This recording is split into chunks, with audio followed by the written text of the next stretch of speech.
Hey guys, in this video we are going to understand what database normalization is, why it's important, and how it helps remove data repetitiveness and various anomalies. But before we jump into normalization, let's quickly revise some basic concepts that are necessary to understand it better.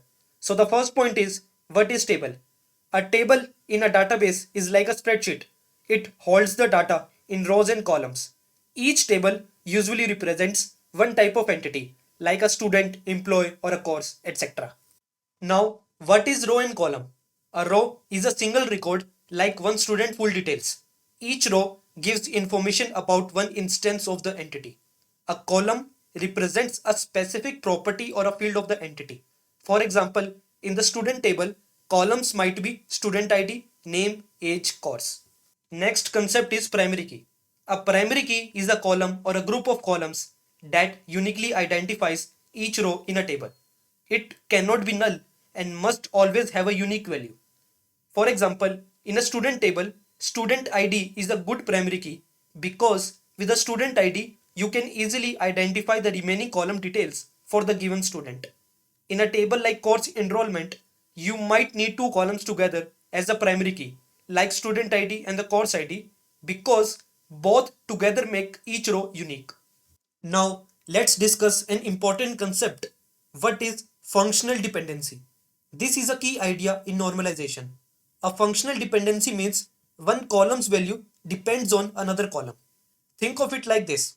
If A derives B, then it means if I know the value of A, then I can find the exact value of B. For example, if student ID derives the student name, then whenever the student ID is same, the student name will also be the same. But remember, this is not bidirectional. Just because A gives B doesn't mean B can give back A. Before we move ahead, here are two important properties of the functional dependency you should remember. First is adding extra attributes doesn't break the dependency.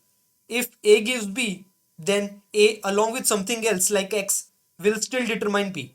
For example, if student ID gives student name, then student ID plus phone number will also give student name.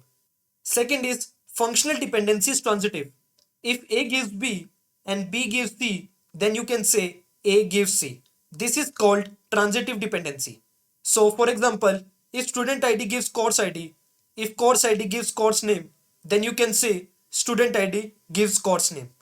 These two properties help us while analyzing and simplifying functional dependency, especially when we move to higher normal forms like 2NF and 3NF. So, what exactly is normalization?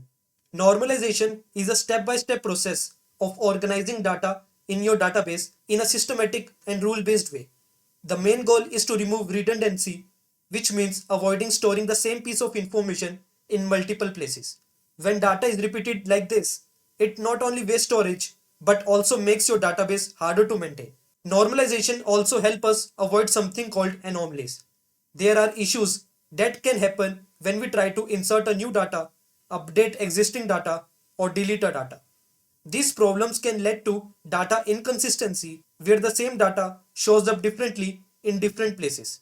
But don't worry, we will explain each of these anomalies in more detail soon. So, how does this normalization actually work? Normalization works like a cleanup process. It takes a poorly designed table, one that has a lots of repetition or confusion, and breaks it down into smaller, well structured tables. You start from an unnormalized table and go through stages like unnormalized 1NF, 2NF, 3NF, BCNF, 4NF, 5NF. Each normal form comes with rules that fix certain type of problems in your table. After normalization, your data becomes clean, consistent, and efficient to store and update, and the original information and the business logic remains the same. Nothing is lost, only organized better. Before we go deeper into normal forms, let's talk about the real world problems called anomalies that normalization help us to solve. These are update anomaly, insert anomaly, and delete anomaly. Let's understand each one with simple example. First is update anomaly. This happens when same piece of information is stored in multiple places and you update it one place but forget to update it anywhere else. Suppose you run a college and you store student and the course details in a single table like this. Now you decide to rename the course from computer science to CS and engineering, but you only update the course name in some rows. The result, some row says computer science, other says CS and engineering. This leads to confusion and inconsistency. Normalization solves this by keeping course data in a separate table. You only have to update it once. Second is insert anomaly. This happens when you are not able to insert data into your table because some unrelated information is missing. Imagine your table has two columns, student name and the course name. Now a new student comes to register, let's say Rahul.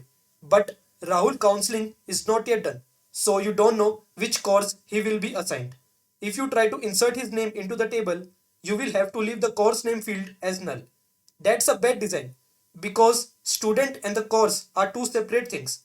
They don't always exist together. The better way, have a student table for storing student details, have a course table for storing course details, and use a third enrollment table to link students to courses after counseling. This way, you can add students and courses independently, no need to wait. Third one is delete anomaly. This happens when removing one piece of data accidentally deletes important information. Let's say your table look like this. Now student C drop out of college.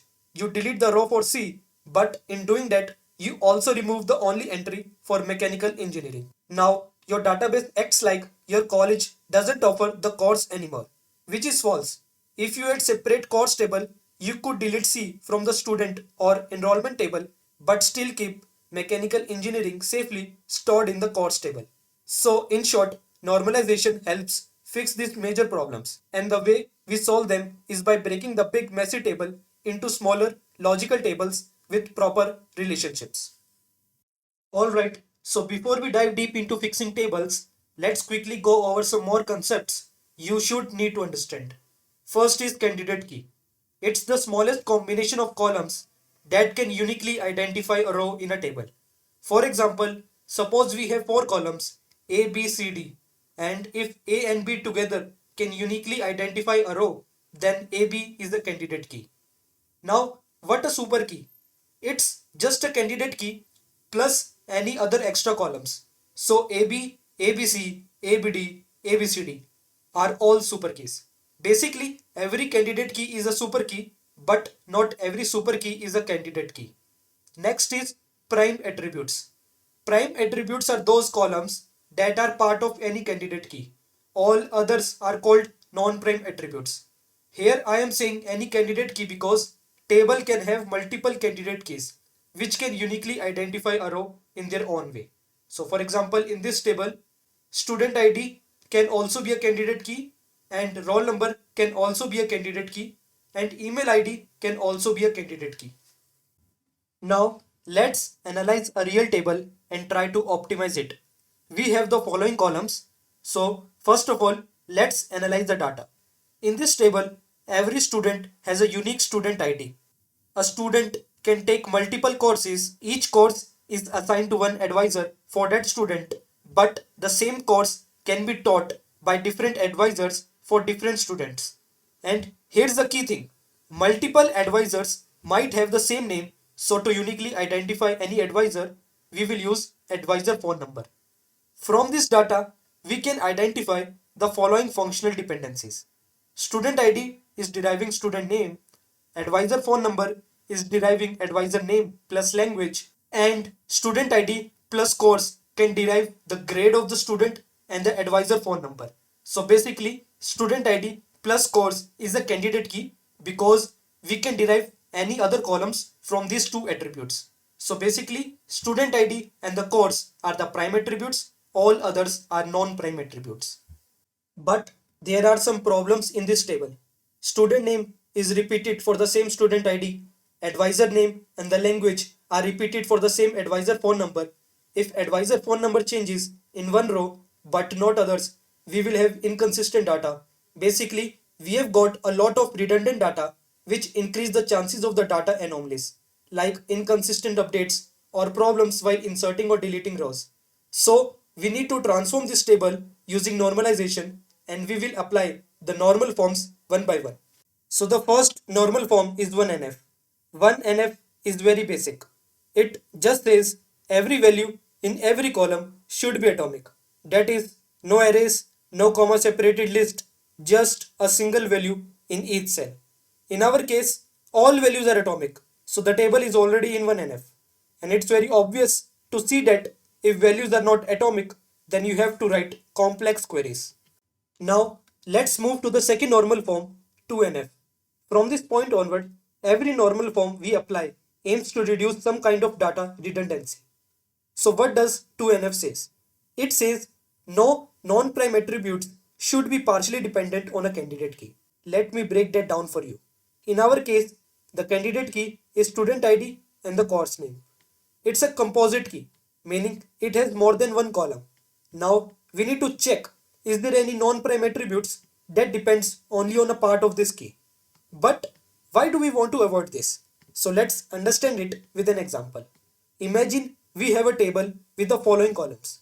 Let's say A, B, C together form a candidate key. But now suppose BC also determines E. This means a subset of the candidate key is determining a non-prime attribute E. This is partial dependency, and this is what we want to avoid in 2NF. Let's see it with an example. Here, row 1 and the row 2 have the same value for the B and C, and both determining the same value of E. So, E is getting repeated unnecessarily. We don't focus on the data of the prime attributes because prime attributes are part of the candidate key. You cannot say that partial set of candidate key is repeating. When you are seeing any prime attribute, then see it with their corresponding other prime attributes.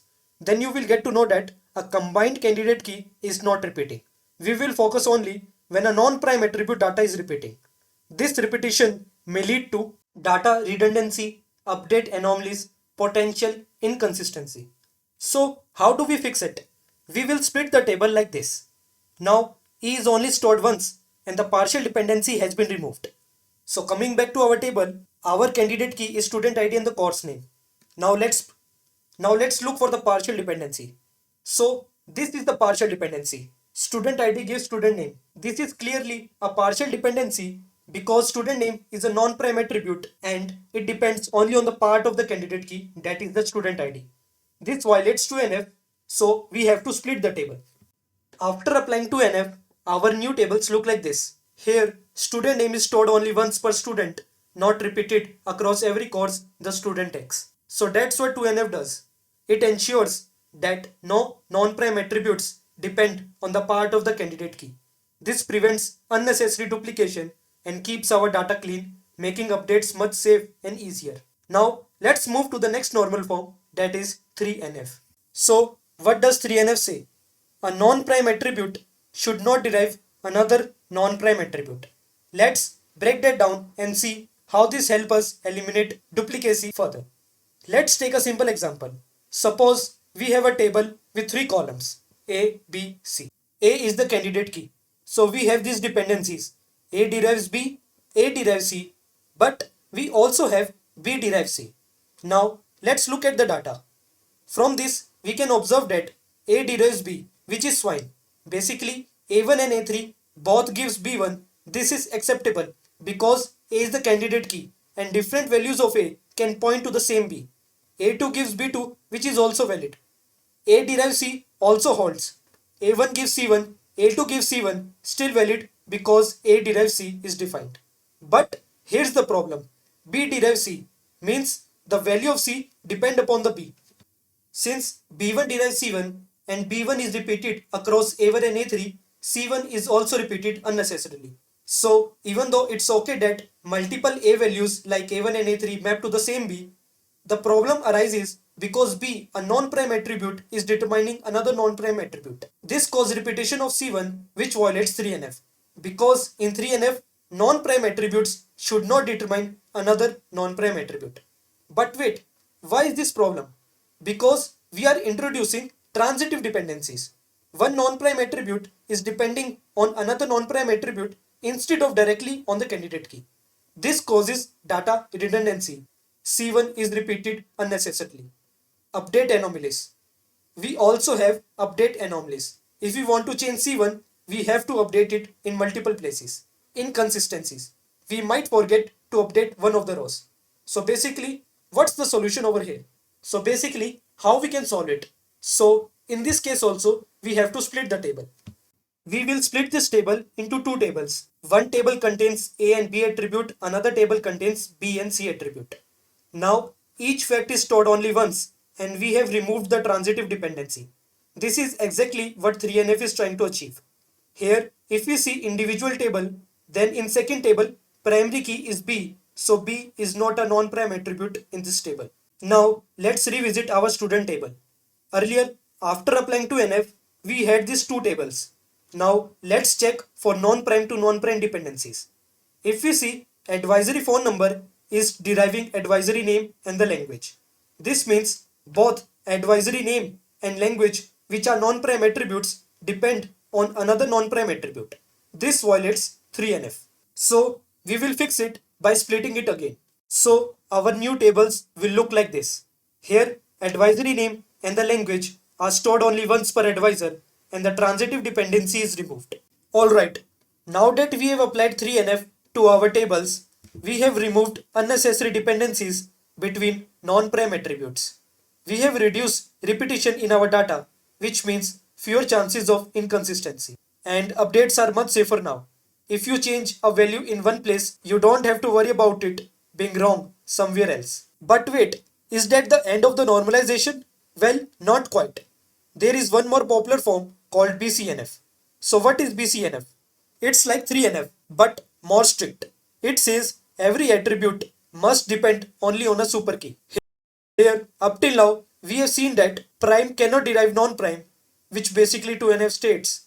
Non-prime cannot derive non-prime, which basically 3NF states. Now, BCNF is more strict. It says only super keys can derive any columns in the table. That's it. If we see carefully, there are only four cases. Non-prime deriving non-prime, prime deriving non-prime, non-prime deriving prime, prime deriving prime. First two cases are handled by the 3NF and the 2NF. Further cases are handled by the BCNF.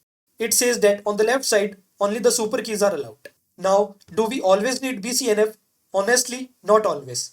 In most practical systems, 3NF handles everything just fine. You only need BCNF if you spot specific anomalies like weird duplicates or unexpected dependencies that 3NF didn't catch. So, if 3NF is so good, why don't we keep normalizing further? What's the harm in going beyond? Let's talk about it. Now, let's see what are the drawbacks of over-normalization. When we split data into too many small tables, we need to join to get complete information. Fetching a student name, their course, grades, and advisor, that might need 4 or 5 joins. And on big data set, those joins hurt performance. Each table focus on just one thing, which is clean. But writing queries get harder. More joins, more foreign keys, more constraints to manage. New developers often get lost in normalized design. It's not easy to trace how the data flows across 5 to 6 related tables. Sometimes we push for 4NF or 5NF without any real reason. We can get rid of small redundancies, but at what cost? The system becomes harder to work with and the queries become heavier. If everything is perfectly normalized, there is no duplicate data. So if one row is accidentally deleted and it held key information, then that data is gone. Sometimes a little redundancy is good for safety. So remember, normalization is great up to a point. Most of the time, 3NF or BCNF is enough. Beyond that, you may fix tiny issues but introduce huge complexity. Good DB design is all about balance between avoiding redundancy and keeping things simple and fast. Don't normalize for the sake of theory, normalize for clarity, performance, and maintainability.